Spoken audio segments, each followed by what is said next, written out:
നമസ്കാരം. മലയാളി വാർത്തയിലേക്ക് സ്വാഗതം. നിക്ഷേപകൻ സാബുവിൻ്റെ മരണം അതുണ്ടാക്കിയ നടുക്കം കുടുംബത്തിന് വലുത് തന്നെയാണ്.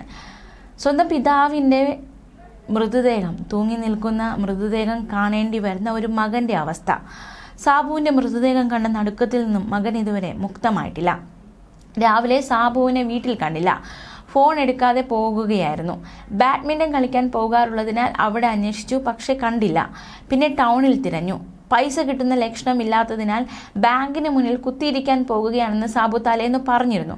അതുകൊണ്ട് തന്നെ അവിടെ കാണുമെന്ന സംശയത്തിൽ മകൻ അവിടേക്ക് പോയി. എന്നാൽ 1-ാം നിലയുടെ നട കയറവേ എതിർവശത്തെ നടയിൽ ഒരാൾ നിൽക്കുന്നത് കണ്ട് ഓടിച്ചെന്ന മകൻ കണ്ടത് സ്വന്തം പപ്പ തൂങ്ങി നിൽക്കുന്ന കാഴ്ചയാണ്.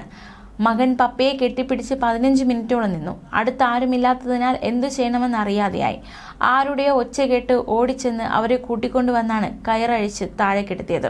റൂറൽ ഡെവലപ്മെന്റ് കോപ്പറേറ്റീവ് സൊസൈറ്റി അധികൃതർ വല്ലാതെ ദ്രോഹിച്ചെന്ന് മരിച്ച സാബു തോമസിന്റെ ഭാര്യ മേരിക്കുട്ടിയും പ്രതികരിക്കുകയുണ്ടായി.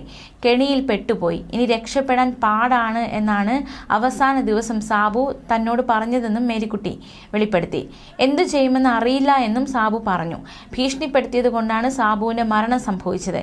നീതി കിട്ടുന്നതുവരെ കേസുമായി മുന്നോട്ടു പോകും. തങ്ങളെ വേദനിപ്പിച്ചതിന് കണക്കില്ല എന്നും മേരിക്കുട്ടി തുറന്നടിച്ചു. 2006-ൽ സാബു ഓസ്ട്രേലിയയിലേക്ക് പോയി. 2007 മുതൽ സൊസൈറ്റിയിൽ പണം നിക്ഷേപിച്ചു. സ്ഥലം വാങ്ങൽ സംബന്ധിച്ച് പണം തിരിച്ചെടുക്കേണ്ട ആവശ്യം വന്നു. അപ്പോഴാണ് പ്രശ്നങ്ങൾ തുടങ്ങിയത്.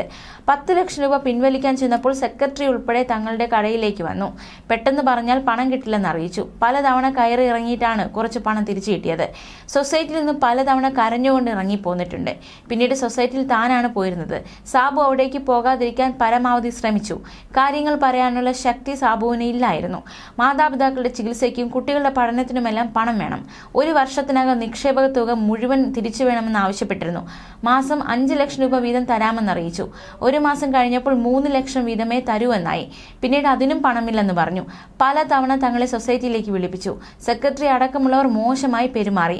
അമ്മയ്ക്ക് ക്യാൻസർ ആയിട്ടാണോ പണം ചോദിക്കാൻ വന്നിരിക്കുന്നത് എന്ന് വരെ ചോദിച്ചു. 1 ലക്ഷം രൂപയും പലിശയും ചേർത്ത് ഓരോ മാസവും തരാമെന്ന് ബോർഡ് മീറ്റിംഗിന് ശേഷം പറഞ്ഞു. അത് സമ്മതിച്ചു. പൈസ ഒരിക്കലും യഥാസമയം തന്നില്ല. തനിക്ക് യൂട്രസിന് പ്രശ്നം തുടങ്ങിയിട്ട് 10 വർഷമായെങ്കിലും പല കാരണങ്ങളിൽ ഓപ്പറേഷൻ നടത്താതെ പോകുകയായിരുന്നു. പെട്ടെന്ന് ആശുപത്രിയിൽ പോകേണ്ടി വന്നപ്പോഴാണ് സൊസൈറ്റിയെ സമീപിച്ച് പണം ആവശ്യപ്പെട്ടത്. താൻ ആശുപത്രിയിൽ അഡ്മിറ്റായ ശേഷം സാബുവും പിന്നീട് മകനും സൊസൈറ്റിയിൽ ചെന്നു. 40,000 രൂപയാണ് തന്നത്. ആശുപത്രിയിൽ കൂടുതൽ പണം ആവശ്യമുണ്ടായിരുന്നു.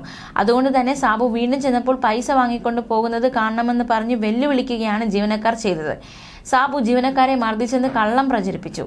സാബുവിന് അത് സഹിക്കാൻ പറ്റിയില്ല. ഇത്തരത്തിലുള്ള ഒരു വെളിപ്പെടുത്തലാണ് കുടുംബം നടത്തിയിരിക്കുന്നത്. തീർച്ചയായിട്ടും സാബുവിനോട് ഭീഷണിപ്പെടുത്തി സംസാരിക്കുന്ന CPM നേതാവിൻ്റെ വോയിസ് അടക്കം പുറത്തു വന്നതാണ്.